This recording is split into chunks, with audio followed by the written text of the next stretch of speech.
American Public Media. Wayne Hogan of the Terrell Hogan Law Firm. I'm Wayne Hogan. A company's cell phone policy can protect your employees and your bottom line. Our distracted driving presentation for the workforce can help. Learn more at waynehogan.law. Baptist Health wants you to have peace of mind during these challenging times. If you have concerns about COVID-19 symptoms or the vaccine, talk to an expert. This service is available every day, 8 a.m. through 5 p.m. 904-302-5050. North Florida TPO, proud sponsor of WJCT's First Coast Connect, bringing to the community innovation in transportation planning, commuter services, clean fuels, and intelligent transportation systems. More at northfloridatpo.com. This is WJCT News 89.9 Jacksonville. Ahead in the next 5 minutes, live local news for the First Coast from the WJCT News team.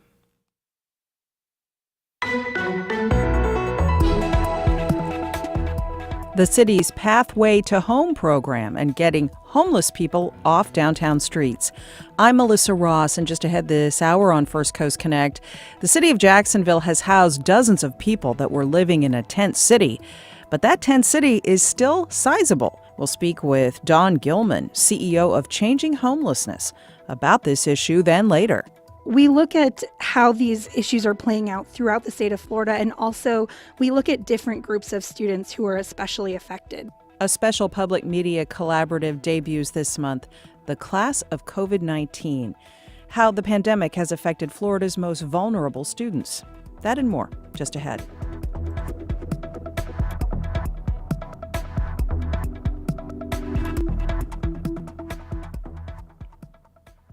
After the day's news.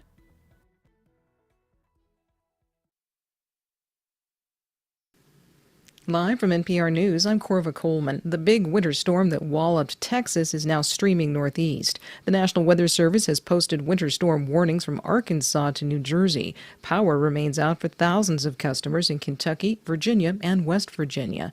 Texas is still recovering. People have been told to boil their tap water. And Bill Ziebel from member station KERA reports some people have used dangerous methods to keep warm.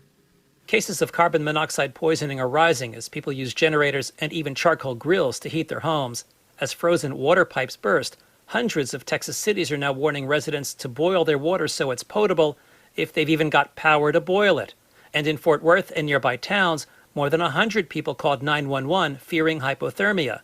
Matt Zavodsky is with MedStar, which operates ambulances in the area. We rarely will get calls from people who are having a power outage resulting in them being cold and thinking they're getting hypothermic. Temperatures are expected to remain below freezing through Thursday in North Texas and much of the state. I'm Bill Ziebel in Dallas. The pandemic appears to have shortened the average life expectancy in the U.S. by about a year. That's according to a new provisional estimate from the Centers for Disease Control and Prevention. NPR's Rob Stein has details.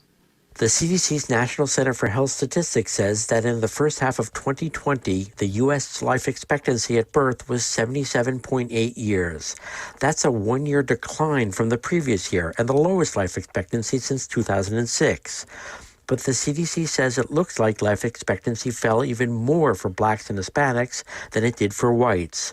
For whites, life expectancy dropped by just under a year. For Hispanics, it was lower by almost 2 years. For blacks, it fell by 2.7 years.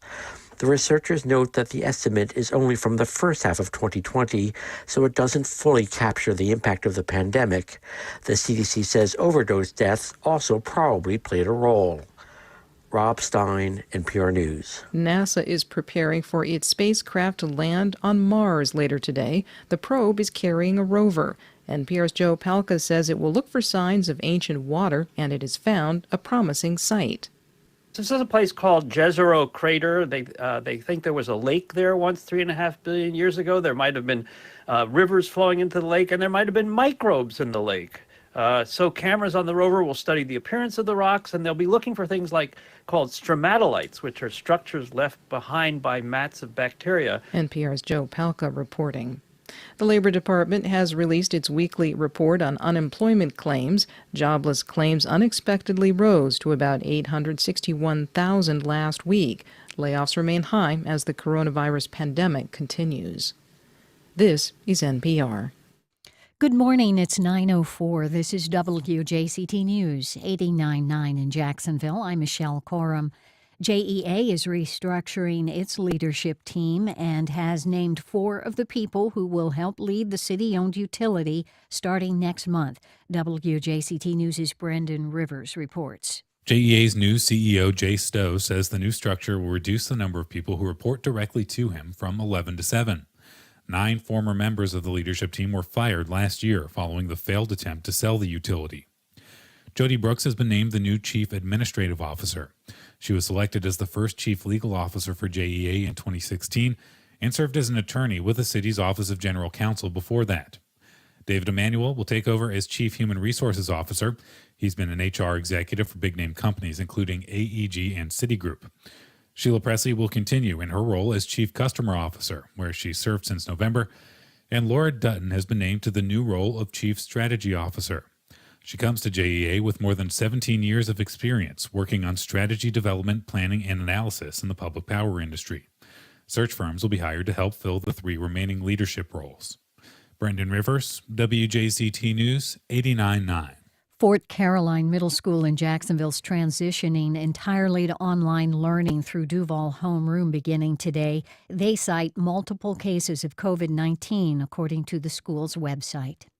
Right now, it's 70 degrees in Jacksonville. Will warm up to about 81 today, breezy from the south with some higher gusts. Support for NPR comes from NPR stations. Other contributors include 101 Studios, presenting Dara of Jasenovic, based on the true story of hope and survival during the Holocaust as told through the eyes of a child, now playing in select theaters.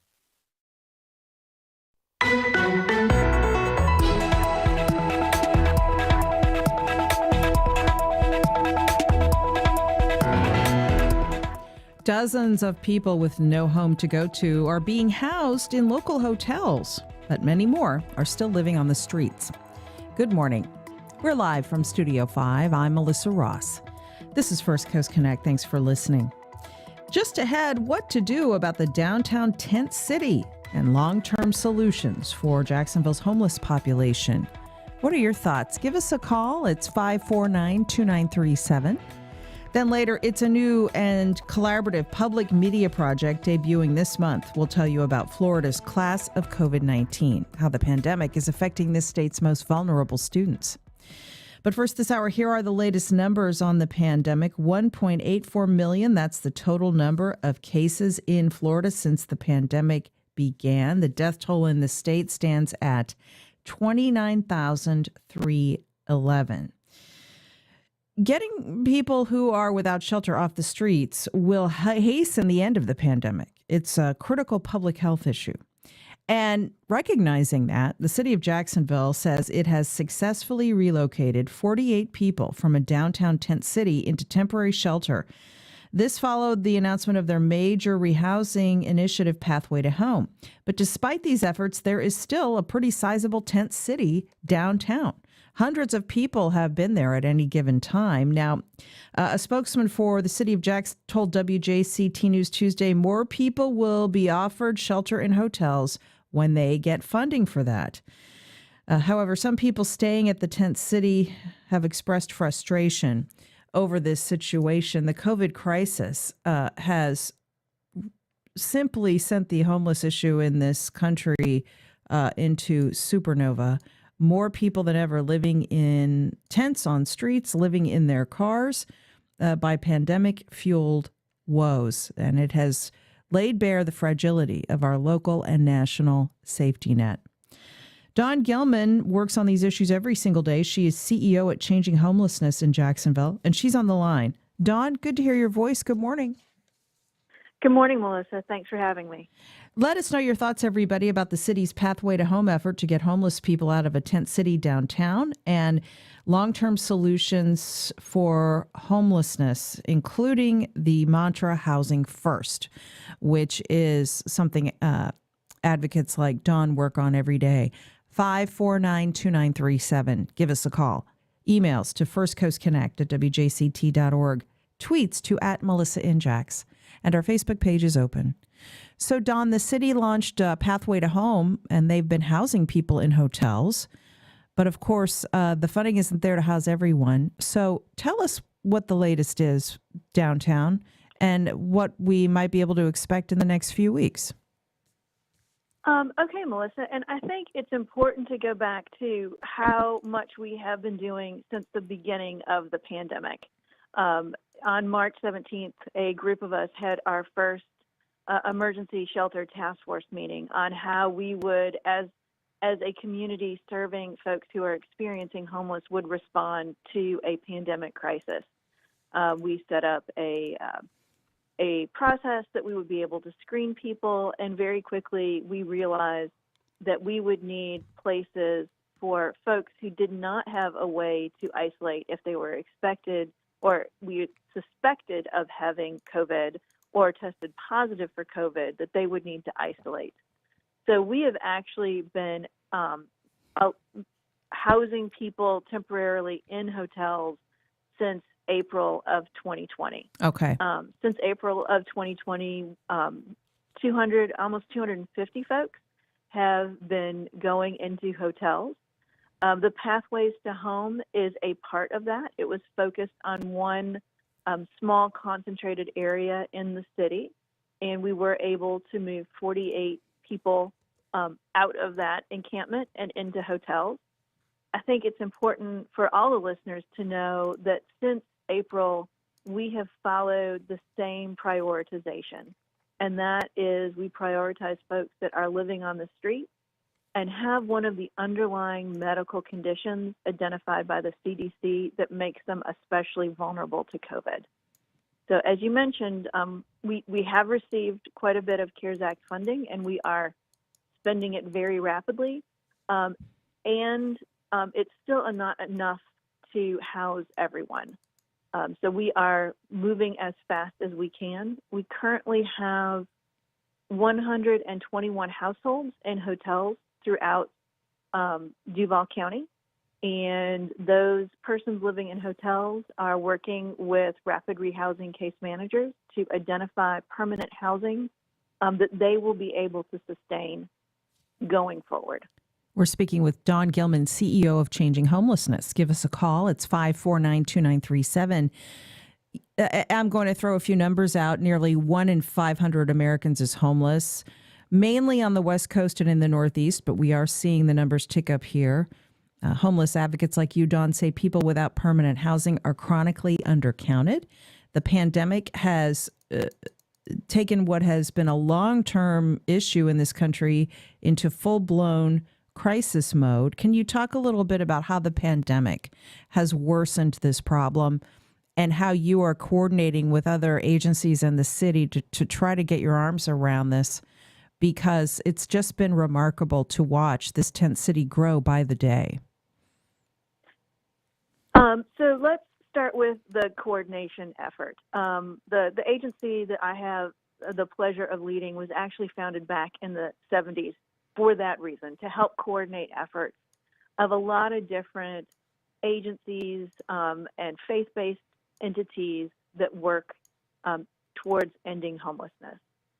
When I mentioned that we stood up a shelter task force in March as a response to COVID-19, that task force included our local hospital systems, the health department, the city of Jacksonville, all the major shelters, 5 major shelters within our community, other agencies that do outreach and housing for the express purpose of working toward making sure that as this pandemic played out, that we were keeping people who were especially vulnerable as safe as possible from it. When you talk about an increase in homelessness downtown, what you are really talking about is an increase in visibility.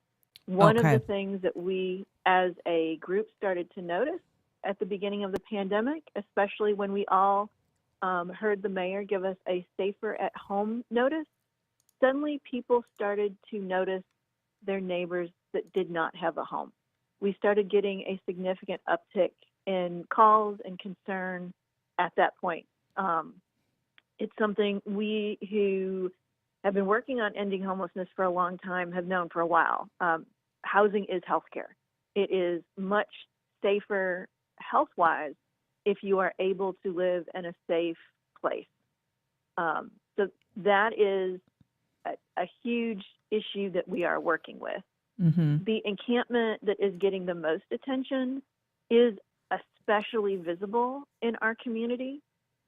We actually had been doing pretty intensive outreach at that site for about 6 weeks prior to going in and moving people into hotels.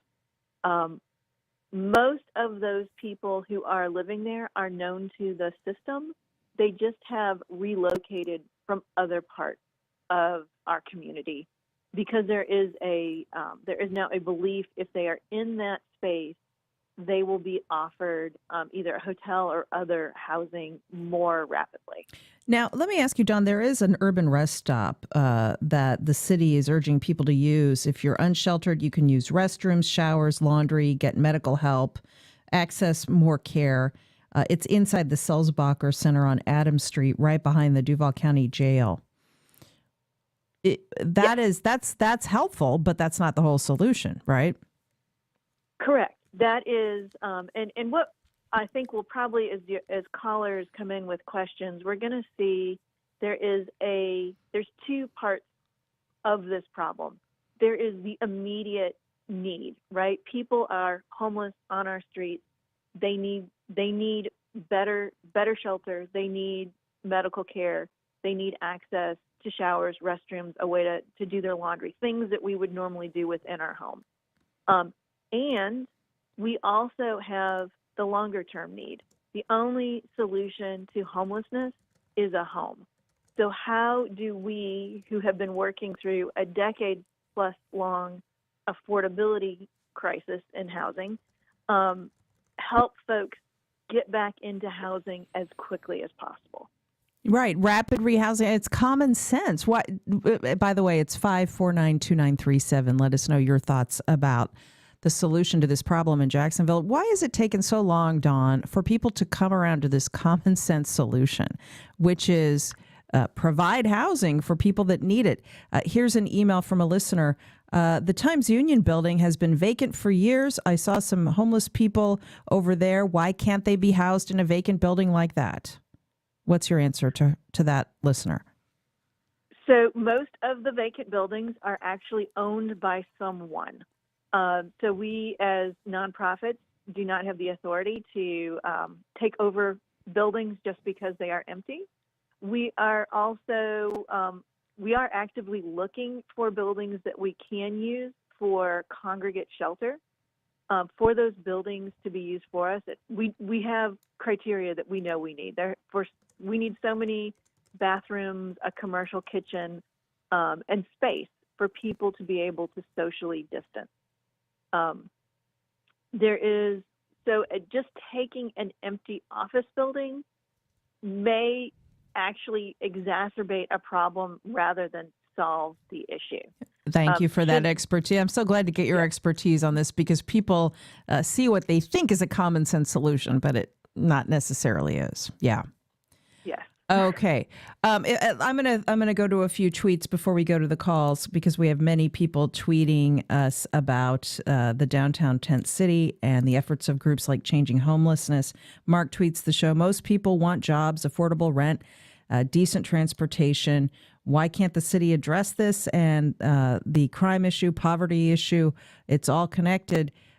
Gary tweets the show. Best of luck addressing this apparently intractable problem that exists everywhere. People have to come first ahead of buildings, which never seems to happen. Nan tweets the show. Is it true that many of the shelters make people go out onto the streets at 6 a.m. every day? Where are they supposed to go? Is this the policy? Dawn, do you know the answer to that? Okay, let's start with the last question first. Some shelters, when folks are an overnight guest, they do not stay all day within that building. In all the shelters, there are programs that if people choose to stay in that program, they can stay within the building for the entire day. It's also important to remember most homeless people actually do have jobs. They just have jobs that don't earn enough for them to be able to afford their housing.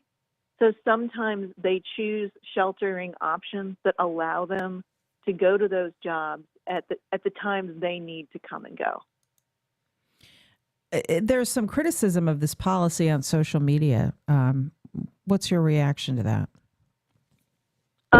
I am going to remind everyone that each agency, each nonprofit is an independent nonprofit, and they set the overall policies and procedures for their buildings and their programs. We do work with all of the nonprofits to encourage everyone to use the national best practices and adopt as many as possible. Some of the shelters don't have enough physical space for folks to stay all day, or have not programmed out, or don't have things that people can do all day. There are different methods and models, and quite frankly, most of our shelters, because of the pandemic, are looking at, can they change some of their rules to help people remain safer as we work through this medical crisis. We're talking about, in this pandemic, the homeless crisis in Jacksonville with Dawn Gilman, CEO of Changing Homelessness. It's 549-2937. John is in downtown Jacksonville. Hi, John. Good morning. Good morning, Melissa. I had read a study online, and apologies, I can't find that right now, but it stated something to the effect of, just doing what we're doing today is costing us roughly $37,000 per homeless person versus, trying to change the mindset of investing into each of these, unfortunate people to get them back into the society that we're all used to. I'm not sure if Dawn or the panelists can speak to that, but is there a way that we can, just kind of change our mindset? Thank you so much for that, John. Dawn, that's part of your work. Can you talk a little bit about that? Correct. And I think John is referring to a report based in Orlando and looked at all of Florida, written by Barbara Poppy. And it looked at the cost of literally walking by someone who meets the definition of chronically homeless. That's someone with a diagnosed disability that has been homeless for over a year. As a community, we will pay much more in responding to that person and cascading crisis than it would cost to use the most expensive intervention that our system has, which is permanent supportive housing. Permanent supportive housing is giving that person housing first and then wrapping the intensive supportive services that they need around them. As I mentioned, the folks that meet that criteria have a diagnosed disability, so this often is coordination of care, whether it be for medical disability, a mental health crisis that they are currently in, or a substance use issue. Some people who are chronically homeless have one or more of those at the same time. So as you can imagine, it can be very complex to help them. However, it is much less expensive to work with somebody in their own home than to have them rotate in and out of hospital ERs or ICUs or jails or crisis stabilization units. So, Makes more sense. A listener named Charla emails the show. I've been meeting with a group of homeless people in wheelchairs every morning for months. At night and on weekends, they are at 303 East Adams at the corner of Market and Adams. They pack up their stuff on weekdays because the building is a business. I meet them every morning at 6:15 a.m. with coffee. You are welcome to join us, she says. So for people listening who live out in the suburbs, if you come through the city, if you drive around downtown, you will see these encampments. Although, as Dawn said, they're simply a more visible manifestation of a problem we've had for a long time. And you will see listeners like Charla trying to help. So, Charla, thank you for that. Thank you for letting us know about that. David is in Arlington. Hi, David. Go ahead. How you doing today? Okay, go ahead with your thoughts. My wife has a catering company that feeds charter schools, and we've been taking a serious hit because a lot of the schools have been closing down and kids are staying away. And it occurred to me that we have all this. We have commercial kitchens, we have talent, we have food supplies. Is there a partnership that we can help with the homeless to feed them? Yeah, thank you so much for that, David. Don, people want to help, and if they have resources, how can they apply their skills and resources to all of the agencies like yours that are trying to address this crisis? Yes, first, David, thank you for thinking of ways that you could maybe help with this. When it comes to food, I would like to remind both David and all listeners that the nonprofit agencies have been and continue to serve meals 7 days a week, 365 days a year. There's about 1 million served meals that happen in the downtown area annually. So at this time, food does not appear to be our main crisis issue. We are managing that. While the shelters that serve most of those meals have pulled back on the volunteers that they allow onto their campus to help with that, they adjusted by using more staff member time to keep those meals prepared and being served. For people that want to help, there's two main avenues that we are asking, and this is on our website at changinghomelessness.org. If you are interested in donating items for the people that are experiencing street homelessness today, Trinity Rescue Mission, which is directly across the street from this main area where people are seeing the tents, are accepting items that can be immediately used by persons experiencing homelessness. If you're interested in helping people move into their home and end their homelessness, Sulzbacher is accepting donations for move-in kits.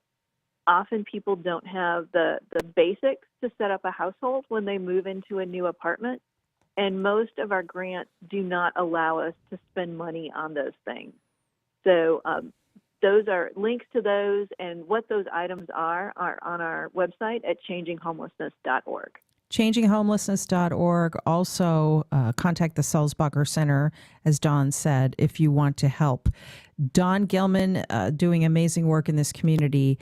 She's the CEO of Changing Homelessness. And I want to thank you, Dawn, so much for bringing all of our listeners up to date on this crisis. Thank you, Melissa, and happy to be on. Much more still ahead on the show later. We've got some buzzy news about Be Friends Farm setting up a brick and mortar sweet shop in Murray Hill. That's later. But up next. We look at how these issues are playing out throughout the state of Florida, and also we look at different groups of students who are especially affected. How the pandemic has affected Florida's most vulnerable students. A new journalism collaborative in the Sunshine State on the class of COVID-19, and we are part of it here at WJCT. Details right after this.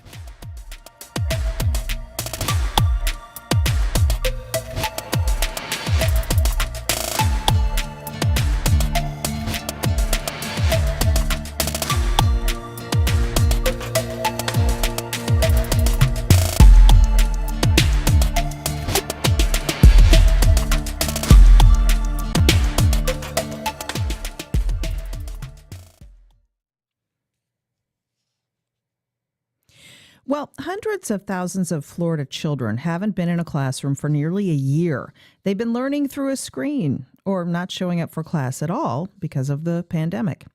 Now, in January, tens of thousands of parents got letters from Florida school district leaders practically begging them to send their kids back to school. Learning remotely just isn't working for these students, and they are falling behind, failing, losing out on their education. The pandemic has been hard on all of us, but it's worse if you're already at a disadvantage. And without urgent solutions, the toll of COVID-19 will be catastrophic for Florida's most vulnerable students. Now, Florida's public media journalists have worked together on a new journalism collaborative documenting this educational crisis. It's online, on radio, and on television. I spoke with Jessica Bateman of WLRN about the Class of COVID-19 special report. Hi, Jessica. Good to talk to you. Thanks for being with us. Thank you so much for having me. I'm really gratified to learn more about this new project, Class of COVID-19, an education crisis for Florida's vulnerable students, which is a deep dive into this public health crisis and really, as you report, an educational catastrophe for the state of Florida with the advent of virtual learning in the pandemic. Tell us a little bit about this project and how it came together. Yeah, so, it's a statewide collaboration between public radio and television stations around the state. Some conversations started up, I guess, over the summer when a lot of the debates were going on about school reopening among editors and journalists throughout the state. And we were trying to figure out how can we do a comprehensive project where we sort of pool our talents and our resources to really tell this story in a full way. And that's what eventually became Class of COVID-19. You'll see from listening to the stories or reading them on our website, classofcovid.org, that we look at how these issues are playing out throughout the state of Florida, and also we look at different groups of students who are especially affected. So, for example, children of migrant farm workers, students who are dealing with poverty or limited access to internet or technology, and so therefore virtual learning is very difficult for them.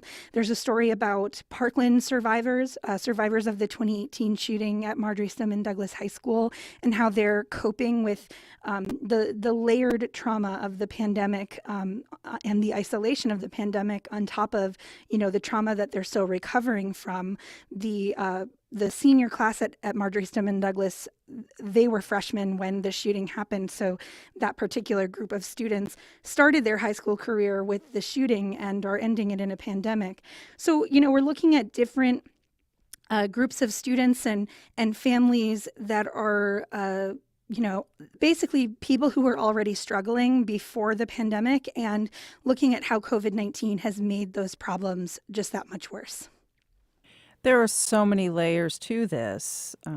There are students that have been missing from school for months, teachers trying to track them down. We'll learn about that. Special needs students with disabilities are at a particular disadvantage. Dealing with the digital divide has been tough for school districts. There are so many aspects to this story. But, more than anything, I think what it really reminds us of is how important the school day is for students in terms of their, not just their academic development, but their social and emotional development, and even the food that they eat. And when you take that away, families spiral. We have experienced this in real time, and it's really been, frankly, horrifying to watch. Absolutely. I think one of the big takeaways from this project and what I really learned from working on it is that there are so many aspects of people's lives that you don't always think of as being related to education, like transportation or healthcare, mental health care, access to technology, access to enough healthy food. And yet, when you take some of those pieces away, education becomes impossible, especially in this context. So if you have families who, maybe mom or dad loses a job because of the pandemic, and now there's an unstable housing situation. Maybe the kids are kind of bouncing back and forth between mom and dad's house and grandma's house or a friend's house. And, maybe they have internet at one of those houses, but not the others, and so many families are in these kind of unstable situations that they're just trying to make it through, and yet not having access to these other things that seem unrelated to education. Like I said, they make a huge difference. Like, you can't expect children to learn if they don't have enough food. You can't expect them to do well in virtual classes if they don't always have access to the internet, or they don't always have a quiet place and maybe someone to help them, Right. And, let's be clear, Class of COVID focuses on Florida's most vulnerable students. Even students with relative advantages have struggled. But this is a particular focus on the most vulnerable kids. kids who might not have a stable family situation, kids of color sometimes, kids from poorer communities, kids without internet access, affordable housing, legal protection due to their immigration status. You've really honed in on this particular group of children. And when we talk about the long-term effects of this pandemic on a generation of children, what do psychiatric experts say when you talk to them? What will be the legacy of this ordeal for this group of kids? I think it's too hard to answer that question definitively, in part because this situation is so unprecedented, similar to the fact that there's been a lot that we've learned in a relatively short period of time about the coronavirus and how it works and how it spreads and the steps that we can take to protect ourselves. Similarly, when it comes to education and how to operate schools and how to meet the needs of families during this time, there's still so much we don't know and so much that we're learning. But definitely educators are very concerned that we could have an entire generation of students who falls behind. And, how you perform in school for a year or a year and a half or however long this ultimately lasts has lasting consequences on a person's life trajectory, on their ability to seek higher education or to get a good paying job and to have the kind of stability that you need to, to get by in life without struggling all the time. So, that's really what is at stake. And like you mentioned, students with disabilities are one group that we looked at. For them, the stakes are even higher in some cases.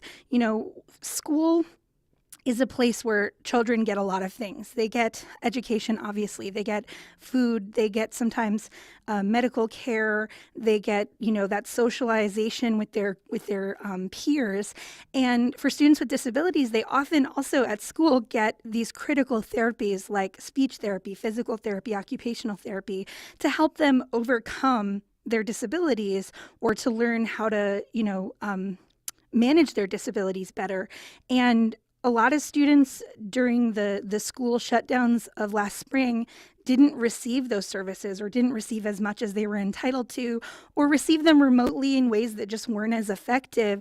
And actually, one of our stories in the series focuses on students with disabilities and their ability to communicate, to speak, and to communicate past their wants and needs, and how the isolation of not being able to interact with their peers and in some cases losing out on those therapies has led, children to not be able to necessarily speak or communicate.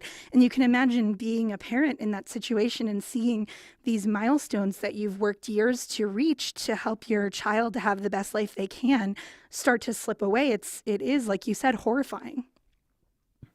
There is so much to get into with this special project from Florida Public Media, and it's available now. If you go to classofcovid.org, classofcovid.org, you can read the reporting from Jessica and reporters from across the state. You can also listen to some audio pieces looking at the COVID education crisis. And starting February 22nd, you'll be able to watch a television show about this that I'll be co-hosting along with Tom Hudson of WLRN in Miami. And this show will be carried on Florida public television stations as well. And then last but not least, Jessica, you have a newsletter you'd like people to sign up for too, right? Absolutely. I've been really trying to get the word out about this because I'm really excited about it. It's a pop-up newsletter, so it's going to be, once or twice a week for several weeks. But basically, we'll be diving more deeply into some of the stories in our series, featuring reporters' notebook-style observations from the journalists who are involved, talking about, why they pursued these stories, how they pursued these stories, what they learned in that process, and then also rounding up news and research from around the country on these different topics. And also throughout the next month, really, we're going to be, as you mentioned, the television program, there are a bunch of programs and stories that will be posted later. This is everything that's up on the website isn't the whole project yet. There's still some to come. So if you sign up for the newsletter, you'll also get an alert when we post new stories, and we can continue the conversation from there. Jessica Bakeman, and the project is classofcovid.org. Thank you so much for being with us. Thank you, Melissa.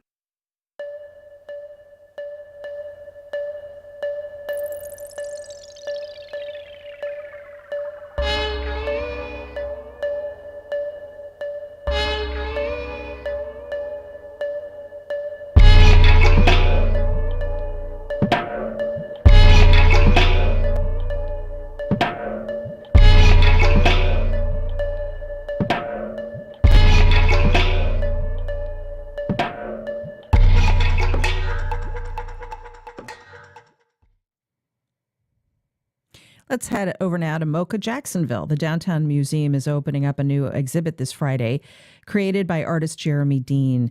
This multimedia project features sculpture, film, and historic ephemera that unearths the racial foundations that underpin modern America. It's called Neither Eye Nor Time Nor History. Jeremy Dean is on the line along with MoCA's senior curator, Ilva Rouse. Good morning to you both. Good morning. Good morning, Melissa. So good to have you both on the show.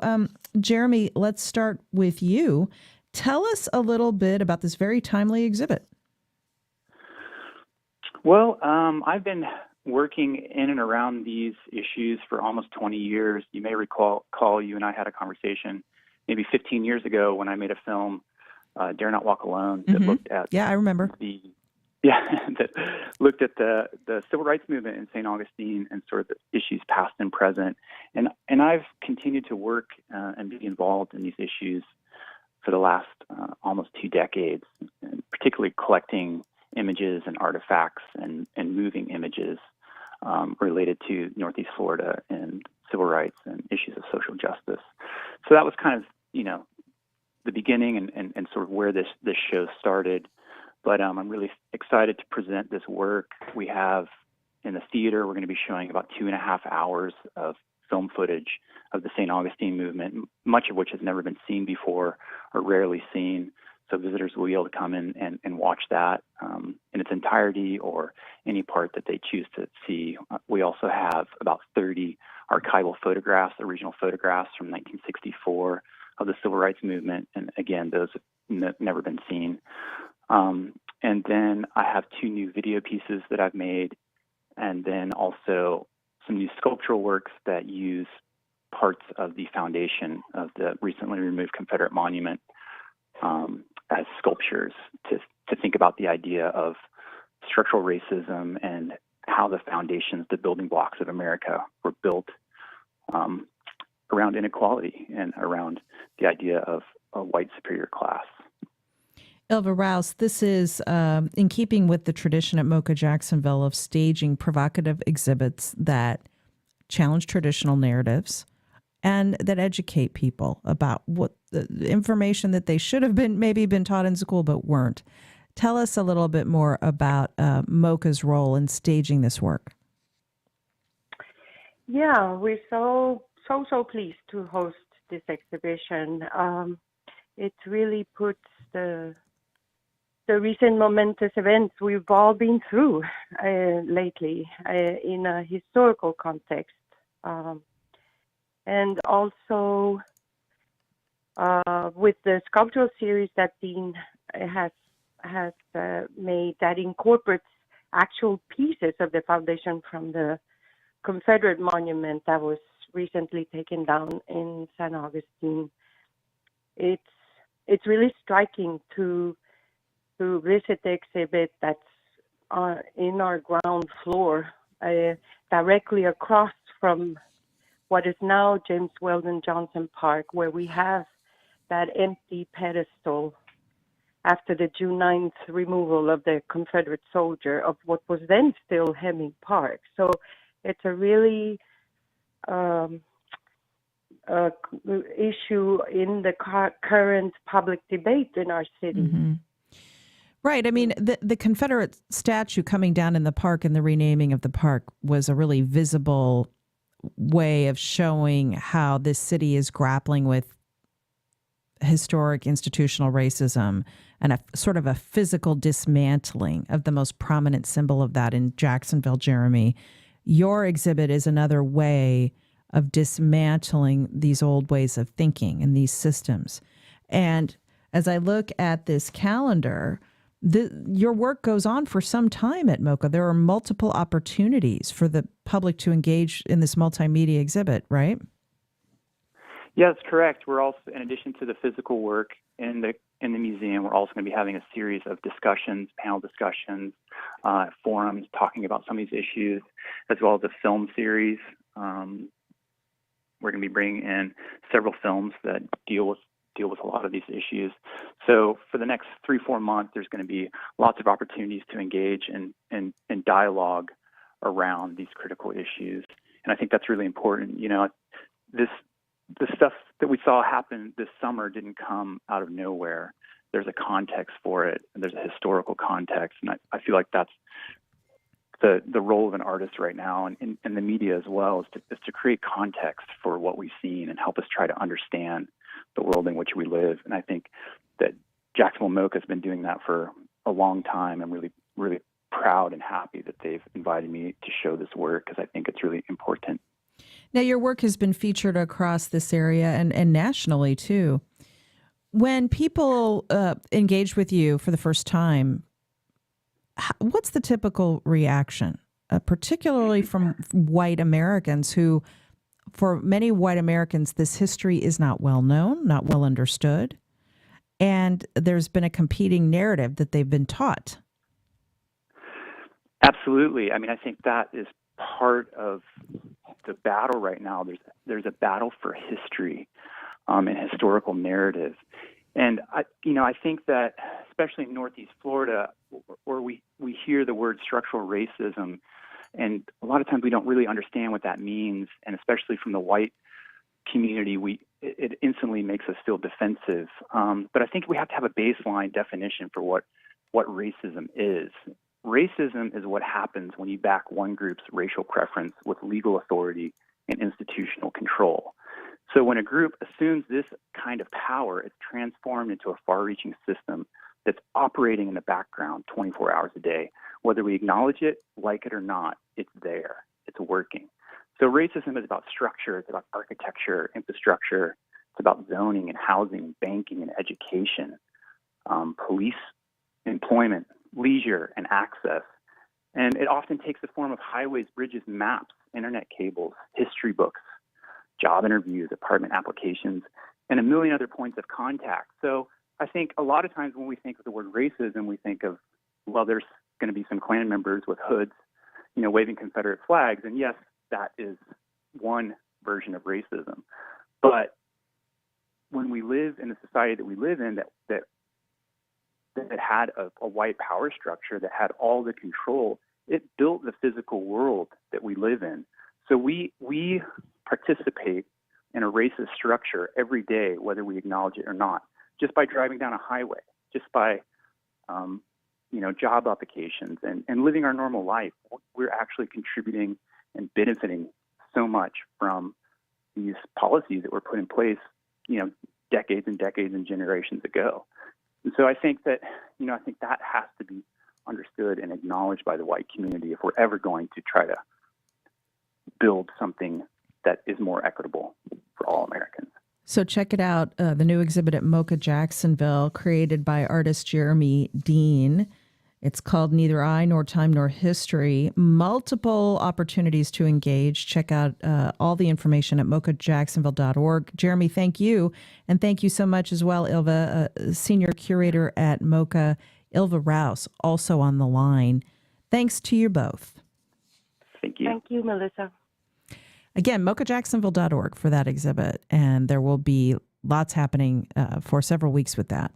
All right, a quick break, and still to come, why the city is all abuzz about our new shop in Murray Hill. We'll speak with Bee Friends Farm in just a moment. You're listening to First Coast Connect on WJCT News 89.9. Stay with us.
The Alhambra Theater presents The Glass Menagerie, opening February 24th. This is the play that made Tennessee Williams a household name, with an engaging look at Southern family life through the lens of his most interesting and dramatic characters. Information at alhambrajax.com.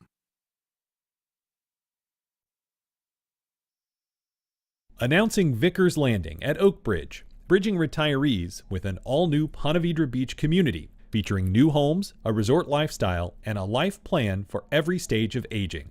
Information at vickerslanding.com. ServPro of Jacksonville South and Arlington Jacksonville East remind you that disaster can hit at any second. Be prepared. Sign up special needs individuals with your county's emergency registry. 721-2230. ServPro of Jacksonville South and Arlington Jacksonville East. Like it never even happened. I'm John McKay, in today for Chris Boyd. The U.S. and China seem to be locked in a two-nation race for global supremacy, but don't count Russia out as a superpower just yet. Catherine Stoner joins us to explain why Vladimir Putin has used his iron grip on domestic power to ratchet up his country's influence on international affairs. That's next time on Think. Tonight at 10, here on WJCT News 89.9. I'm Tanya Mosley. Denver is trying a different approach to the way it responds to nonviolent 911 calls, sending healthcare workers from their STAR program, as they call it. About 27% of our calls are actually officers that recognize that this is not a law enforcement-based call, and they'll actually call STAR and say, do you mind tapping in for us? Next time on Here and Now. Today at 2 on WJCT News 89.9. Without power, millions in the South and the Midwest are desperate for heat and safety. This was a call that really hurt your bones. People's lives are at stake when the grid goes down. What can be done about it? And who's ready for an honest debate about the infrastructure that leaves so many so vulnerable? Next time on 1A. Today, starting at 10 on WJCT News 89.9.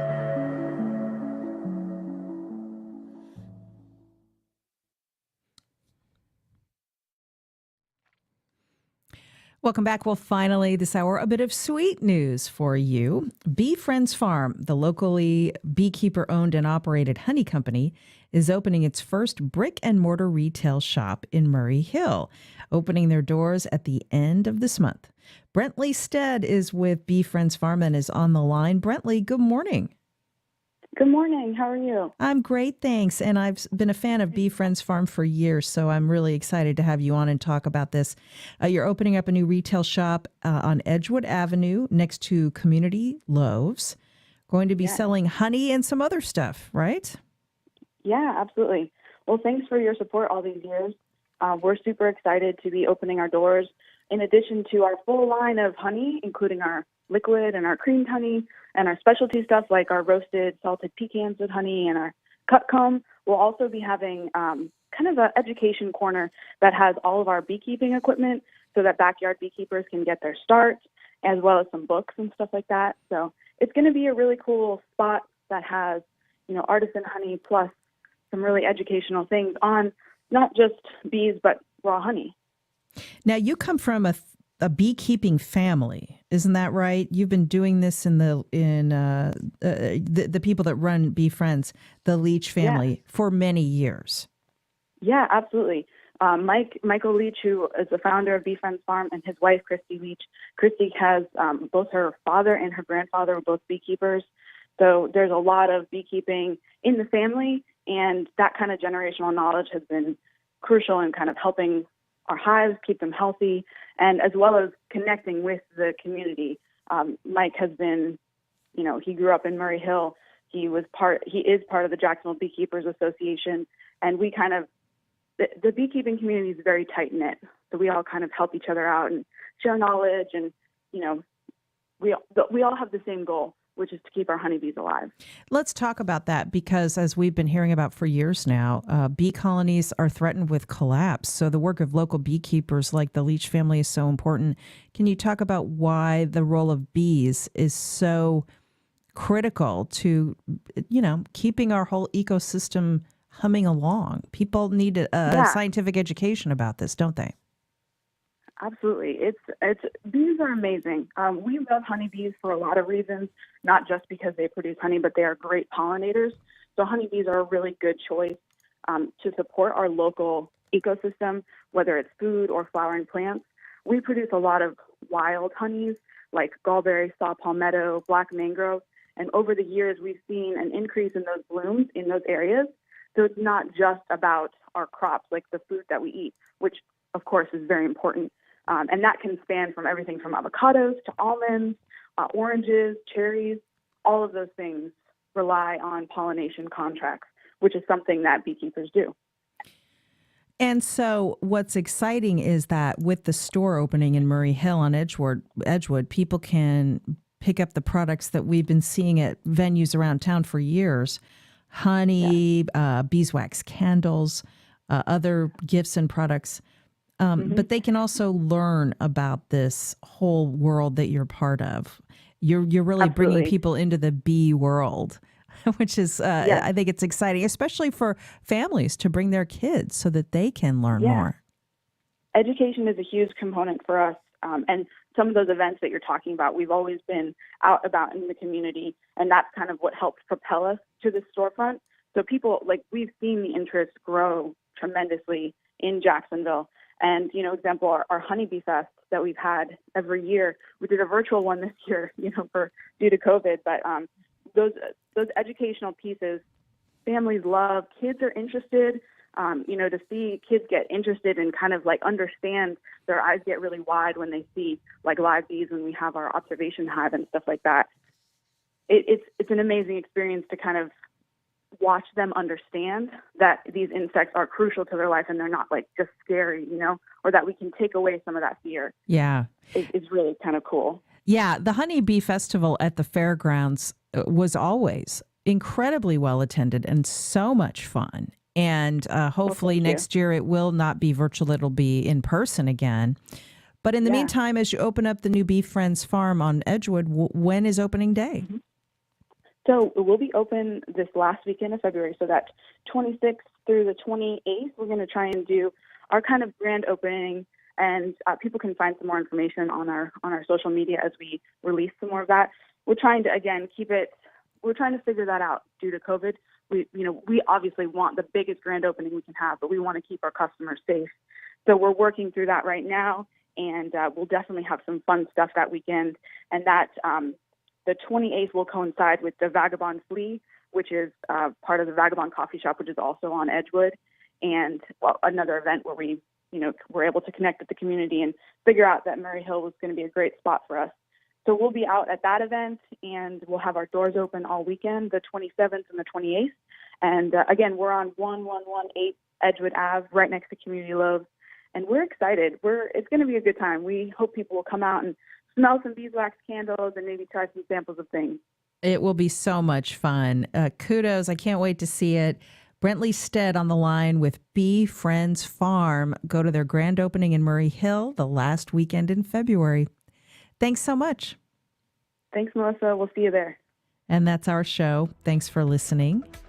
Producer Heather Schatz is also a big fan of the Bee Friends honey, along with director Josh Torres, news director Jessica Palumbo, and Bill Bortsfield, our digital editor.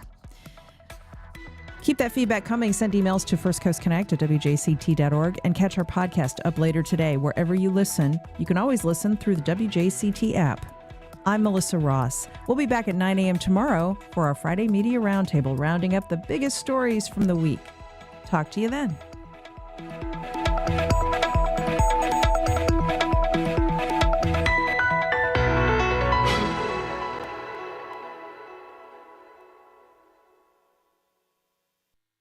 Support for First Coast Connect is provided by Baptist Health and the